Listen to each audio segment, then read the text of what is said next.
Okay, it's time to start a new Bokashi bucket. Two of these are filled and are in the fermentation process, and the one on the far left is empty and ready to start filling. This one here, I just finished filling today. It's the 14th of January. It'll be have its 2-week fermentation on the 28th of January. This one over here was filled and sealed on December 28th. And it was had its 2-week completion at the 12th of January, which is 2 days ago. But I allow them to continue fermenting until I need a bucket, and then I'll empty it.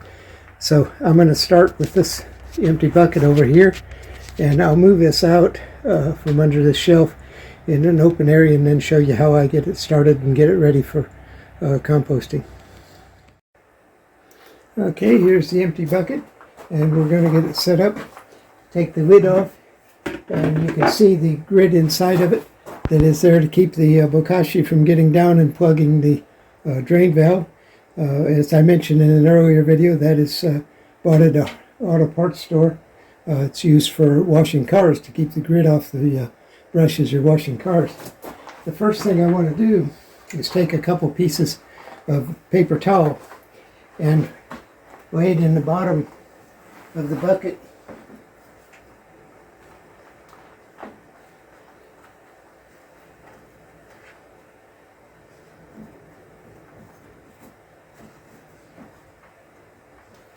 That paper towel prevents the Bokashi and vegetable scraps from going through.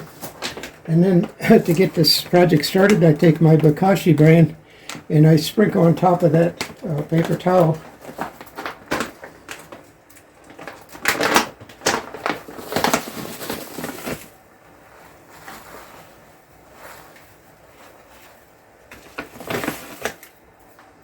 That starts the fermenting process as soon as vegetables are put into this bucket. And that vegetables be added tomorrow. I'll start adding the vegetables to this, and take a potato masher and press them down so that they are compacted and there's very little air in them, and let them continue their composting. So this bucket now is ready to put on the shelf and ready to start filling tomorrow with Bokashi. And it's important that the buckets be kept airtight because the Bokashi brand is an anaerobic process. And you do not want air in the buckets, so it's very important to make them airtight. So the bucket is back on the shelf where it belongs, and it is now ready to start filling with the vegetable scraps tomorrow. So that's all there is to getting a bucket started, and it will take me about 2 weeks to fill that bucket, and then when that starts getting filled, I'll empty the one on the right hand side and clean it out and get it ready to start for the next Bokashi processing. Yesterday I started the Bokashi bucket by setting it up with the paper towel and putting some of the Bokashi brand on the bottom of it to get it started.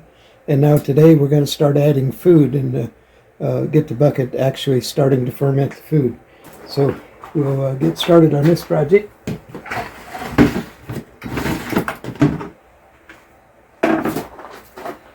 The small bucket here contains the kitchen scraps for the last day, since yesterday. And kitchen scraps can contain everything, including meat and dairy and eggs, even some chicken bones, fish bones.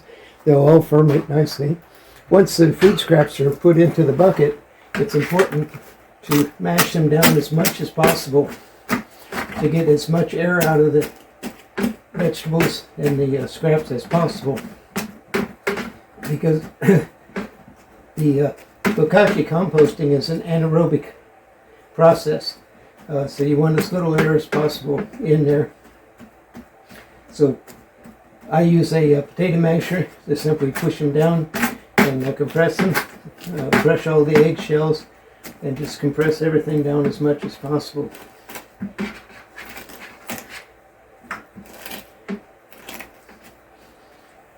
Once they're compressed down, then we add a layer of Bokashi bran to the top of it.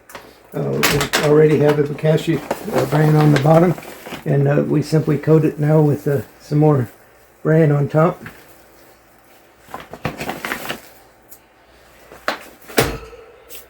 And then seal the bucket to make sure it's airtight. These screw-rod winds are beautiful for that. It's sealed, and now it goes back on the shelf, and it'll sit there till tomorrow when we'll open it and put in another day's scraps. And that's as easy as it is to put the food scraps in the Bokashi bucket and get them started fermenting.